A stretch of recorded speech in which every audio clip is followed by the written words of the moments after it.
कि मैं कभी भी अंडरग्राउंड वाले एरिया में नहीं रहूँ। हाँ, और मैं भी अगर मैं भी ट्राई करूँगा, थोड़ा अगर दूर रह लो अच्छा है, थोड़ा चल लो अच्छा है, लेकिन ऐसी जगह मत लो जहाँ पे हेल्थ का इशू हो, तो ज़्यादा इंपॉर्टेंट है।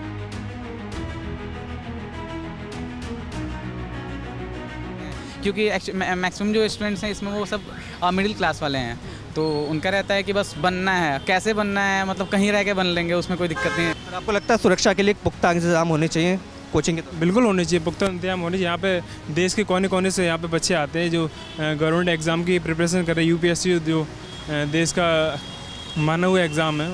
इस वक्त हमारी मौजूदगी है राउस आईएएस स्टडी सर्कल के बाहर, और यहाँ पर हम मौजूद हैं 28 अगस्त 2024 को। अभी से ठीक एक महीने पहले यहाँ पर एक ऐसी घटना हुई थी जिसके बाद देश भर से छात्रों ने आवाज़ उठानी शुरू की थी। छात्र जो देश के भिन्न भिन्न हिस्सों से दिल्ली में पढ़ाई करने आते हैं, एक सपना लेकर आते हैं कि यहाँ आकर अपने माँ बाप का नाम रोशन करेंगे, एक अच्छी जगह पढ़ाई करेंगे, पर यहाँ की व्यवस्थाएं दुर्व्यवस्था में कब तब्दील हो जाती है इस पर कोई ध्यान नहीं देता। अब पिछले महीने ही इसी कोचिंग के अंदर बेसमेंट में लाइब्रेरी बनी थी, जिसमें बारिश का पानी भरने के कारण 3 छात्रों ने अपनी जान गंवा दी थी।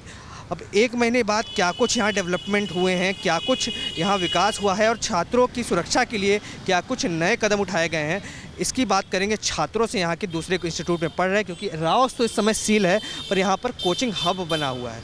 अब इसके बारे में छात्रों से बातें करते हैं। आप यहाँ पर एनरोलमेंट कराने आए, आप जिस तरीके से बता रहे हैं, आप एक छात्र हैं और यहाँ पे एनरोलमेंट कराने आए, आप कहाँ के रहने वाले हैं? एक्चुअली मैं बिहार से हूँ, बिहार में वेस्ट चंपारण डिस्ट्रिक्ट है, तो मैं वहीं से हूँ। तो मैं यहाँ पे एक्चुअली आया हूँ इंस्टीट्यूट को विज़िट करने और रूम वगैरह भी लेने आया हूँ।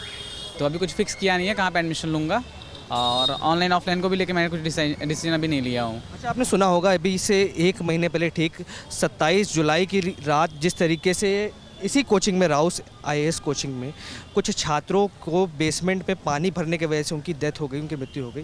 क्या आप जिस इंस्टीट्यूट में एडमिशन लेने जा रहे हैं, क्या इन चीज़ों का आप ध्यान में रखेंगे कि वहाँ की व्यवस्थाएं अच्छी हों, सुरक्षा मिले, आपको कोई भी ऐसी चीज़ ना हो जिसकी वजह से आपकी जान को खतरा हो? हाँ बिल्कुल, ये बहुत इंपॉर्टेंट चीज़ है। जान रहेगा तो ही तो इंसान पढ़ पाएगा ना। अगर मान लीजिए घर वाले भेज रहे हैं यहाँ पढ़ने के लिए, अगर यहाँ पे आपने जान ही खो दो या फिर अच्छे से सर्वाइव ही नहीं कर पाओ तो फिर क्या फ़ायदा होगा। तो वो तो बहुत इंपॉर्टेंट है। अगर यहाँ बेसमेंट्स में चल रही है तो वैसे भी बेसमेंट्स में सांस लेने में दिक्कत वाली प्रॉब्लम्स आती हैं। और बेसमेंट्स मतलब एक्चुअली बेसमेंट्स जो है वो कुछ और चीज़ के लिए बनाई गई है, वो स्टोर रूम टाइप के लिए है या फिर गाड़ी वगैरह पार्किंग के लिए है। अब उसको हम लोग यूज़ करें एज अ लाइब्रेरी तो दिक्कत तो होगा ही ना, हेल्थ इशू बहुत सारी आती है। तो वो तो मैं ध्यान दूंगा कि मैं कभी भी अंडरग्राउंड वाले एरिया में नहीं रहूँ। हाँ, और मैं भी अगर मैं भी ट्राई करूँगा, थोड़ा अगर दूर रह लो अच्छा है, थोड़ा चल लो अच्छा है, लेकिन ऐसी जगह मत लो जहाँ पे हेल्थ का इशू हो, तो ज़्यादा इंपॉर्टेंट है ना। अच्छा, ऐसा स्टूडेंट आप किन चीज़ों का ध्यान रखते हैं? अगर आप किसी कोचिंग सेंटर को विज़िट कर रहे हैं तो क्या क्या मेन चीज़ें आप वहाँ नोटिस करते हैं जिसके बाद आप डिसीजन लेके उसमें एनरोलमेंट लेते हैं? एडमिशन तो मैं फ़र्स्ट टाइम लेने आया हूँ। इससे पहले भी मैं आया था जानकारी लेने के लिए, मतलब कुछ खास उस समय आइडिया मुझे मिला नहीं। अब की बार आया हूँ एडमिशन यहाँ पे लेने के लिए। अब देखता हूँ। एक्चुअली मैं कोई भी बच्चा, एक्चुअली रियलिटी बताऊँ तो कोई बच्चा ये सब चीज़ पे ध्यान देता नहीं है। रियलिटी बताऊँ, मैं more of the student don't focus on it, but maximum students का फोकस आता है कि फैकल्टीज़ पे देखो कैसे वो मुझे आइज़ बनाने मेरी हेल्प करेंगे, वो सब पे ज़्यादा बच्चा फोकस करता है। ये चीज़ पे तो ध्यान नहीं देता है उसकी क्लास कहाँ चल रही है, कैसे चल रही है, सब एडजस्ट कर लेते हैं। क्योंकि मैक्सिमम जो स्टूडेंट्स हैं इसमें वो सब मिडिल क्लास वाले हैं, तो उनका रहता है कि बस बनना है, कैसे बनना है, मतलब कहीं रह के बन लेंगे, उसमें कोई दिक्कत नहीं है। आप बिहार से, जैसा आपने बताया, बिहार से पटना के खान सर की भी कोचिंग यहाँ करोल बाग में ही है, और कहा जाता है न सिर्फ खान सर के बारे में बल्कि तमाम सरों के बारे में कहा जाता है कि कोचिंग माफिया बन गया है। एक तरीके से बच्चों को हाई प्रेशर फीस बढ़ाकर किसी तरीके से खाली कोचिंग का एडवर्टीजमेंट करके लुभा कर बुला लिया जाता है। उसके बाद बच्चों की न तो पढ़ाई का ध्यान दिया जाता है, न सुविधाओं का ध्यान दिया जाता है। क्या आपकी राय है इस मुद्दे को लेकर? बिल्कुल, ये बात तो सही है, लेकिन मैं अपने गुरुजनों के बारे में कुछ बोल नहीं सकता हूँ। टीचर्स तो टीचर्स हैं, हाँ, बट उन्हें सोचना चाहिए कि उनके बच्चे भी हो सकते हैं ना, हम लोग उन्हीं के बच्चे जैसे हैं।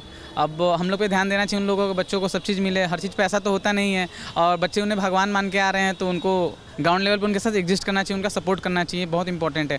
हाँ, रही बात खान सर की, तो खान सर के बारे में कुछ खास बता नहीं सकता क्योंकि वो यूपीएससी की फील्ड में नए नए अभी आए हुए हैं। तो अभी उनको देखिए, अब वो कुछ दिन यहाँ पर रहेंगे तो पता चलेगा ना कि क्या नाम है सर आपका? मेरा अखिल। अच्छा, कहाँ के रहने वाले? मैं यूपी से।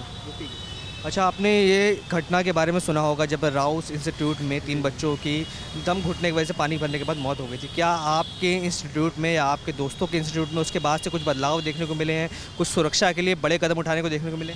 देखिए जैसे कि मैं अपने इंस्टीट्यूट की बात करूँ, मैं बाजीराम से हूँ, तो उसमें जो बेसमेंट है उसमें तो स्टूडेंट को जाने के लिए मना कर दिया गया है बिल्कुल। और आसपास यहाँ पे जो स्टूडेंट है इंस्टीट्यूट वगैरह हैं, वहाँ पे आप देख सकते हैं यहाँ पे पुलिस वगैरह थी पहले, जो कि अब नहीं है, लेकिन साइड से जो बन गया है थोड़ा बहुत डेवलपमेंट वगैरह हुआ है, आप खुद ही देख रहे होंगे डेवलपमेंट थोड़ा वगैरह हुआ है, लेकिन ज़्यादा जो टाइमली इंटरवेंशन होता है वो तो खैर नहीं हुआ अभी, जो कि समय समय अथॉरिटीज़ द्वारा होना चाहिए, टाइमली चेक होना चाहिए।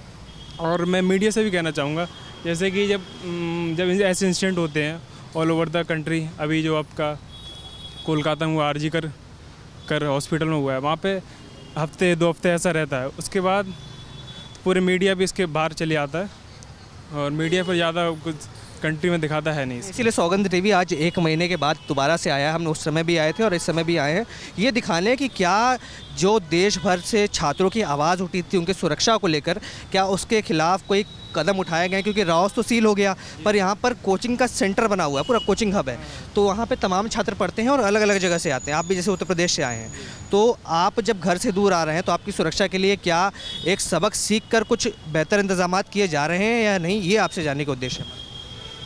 अब ये तो आपको खुद कोचिंग इंस्टीट्यूट में जब अंदर जाएंगे तो आपको पता लगेगा वहाँ पे कि कितना अंतर आया है कितना नहीं आया है, ये मैं बाहर से नहीं बता सकता हूँ। मतलब आपको लगता है कि बेसमेंट में आपके यहाँ कुछ होता है? क्या लाइब्रेरी है बेसमेंट में आपके या पढ़ाई की? नहीं, लाइब्रेरी बेसमेंट में नहीं है। नहीं बेसमेंट है आपकी कोचिंग? नहीं, जिसमें मैं हूँ उसमें नहीं है अभी बेसमेंट नहीं है। अच्छा, आपके कोई दोस्त मित्र जो दूसरे इंस्टीट्यूट में पढ़ते होंगे, क्या उन्होंने कुछ बताया आपको कि क्या व्यवस्था है, क्या इंतज़ाम है, उसके बाद से कुछ चेंजेस किए गए हो? जैसे कि इसके आसपास जो बिल्डिंग है जिनकी कोचिंग वगैरह चल रही है, अभी तो यहाँ पे बंद है, लेकिन फिर अभी समय देखो क्या होता है, अभी चालू होती हैं या फिर बंद रहती हैं, तो अथॉरिटीज़ जैसा उनका ऑर्डर आता है वैसे चालू करेंगे ये लोग। पर आपको लगता है सुरक्षा के लिए पुख्ता इंतजाम होने चाहिए कोचिंग के? बिल्कुल होने चाहिए, पुख्ता इंतजाम होने चाहिए। यहाँ पे देश के कोने कोने से यहाँ पे बच्चे आते हैं जो गवर्नमेंट एग्ज़ाम की प्रिपरेशन कर रहे हैं, यूपीएससी जो देश का माना हुआ एग्ज़ाम है, तो उसके लिए बिल्कुल पुख्ता इंतजाम होने चाहिए। जो कि यहाँ पे आप तार खुद ही देख सकते हैं कितने तार लगे हुए हैं, उसके लिए इतने इंतजाम। आप उत्तर प्रदेश से हैं, यहाँ पर अधिकतम छात्र जो है उत्तर प्रदेश बिहार से आते हैं और 2 बड़े बड़े टीचर्स का नाम सामने आता है, एक अवध ओझा और एक खान सर, और दोनों के इंस्टीट्यूट यहाँ पर है।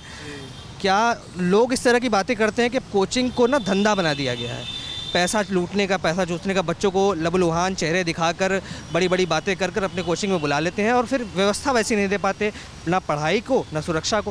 कितनी सहमत रखते हैं आप इस बात से, कितनी सहमति रखते हैं? देखिए, जैसे कि आप जिनका आपने नाम लिया, कमर्शियलाइज तो ये सेक्टर हो चुका है कि बच्चे आ रहे हैं जब से कोविड-19 आया है, उसके बाद से जब से इसका, और आपने एस्पिरेंट्स वगैरह सीरीज़ भी देखी होगी, जब से इसका मतलब डिजिटलाइजेशन जितना ज़्यादा हुआ है और आजकल इसकी शॉर्ट्स वगैरह वीडियोस वगैरह बहुत सारी बनती है, तो बच्चा जो ग्रामीण क्षेत्र से आता है वो सब ये देख के बहुत ज़्यादा उत्साहित हो जाता है और सीधा यहाँ पे चला आता है। मार्केटिंग का खेल है। मार्केटिंग हो चुका है, इसका कमर्शियलाइजेशन हो चुका है, लेकिन इसके अगर कोई बच्चा अगर ध्यान से और डेडिकेशन से और प्रिपरेशन करना चाहे तो इसके काफ़ी सारे फ़ायदे भी हैं। ठीक है, थैंक यू, हमसे बात करें। Thank you. आप देख रहे हैं सौगंध टीवी, सौगंध वतन की।